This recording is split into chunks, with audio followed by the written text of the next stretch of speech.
शनिवारची मारुतीची कहाणी। एका आटपाट नगरात एक ब्राह्मण मुलगा वसून राहत होते। मुलगा प्रवासाला गेला। सासू सासरे देवाला जात, भिक्षा मागून धान्य आणीत। सून स्वयंपाक करे, सासू सासऱ्यांना वाढून उरलं सुरलं आपण खात असे। श्रावण महिन्यात शनिवारी एक मुलगा आला, म्हणाला, बाई मला नाहू माकू घाल।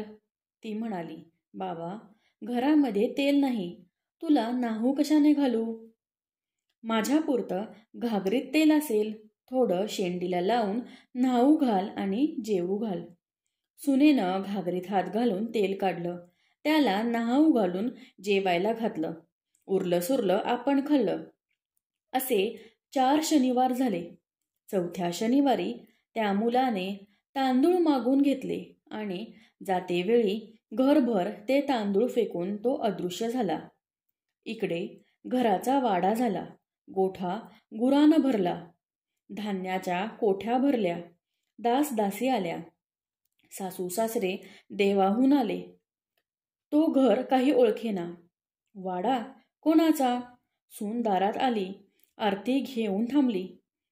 मामांजी, सासूबाई इकडे या। अगं तू कोणाच्या घरात राहिली आहेस? तिनं सर्व हकीकत सांगितली व म्हणाली, तुम्ही चुकाल म्हणून मी दारात उभी राहिले। आरती करून त्यांना आत घेतलं।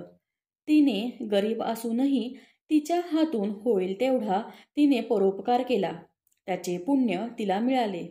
मारुती प्रसन्न झाला। तसा तुम्हा आम्हाला होवो ही 60 उत्तरांची कहाणी 5 उत्तरी सुफळ संपूर्ण। धन्यवाद।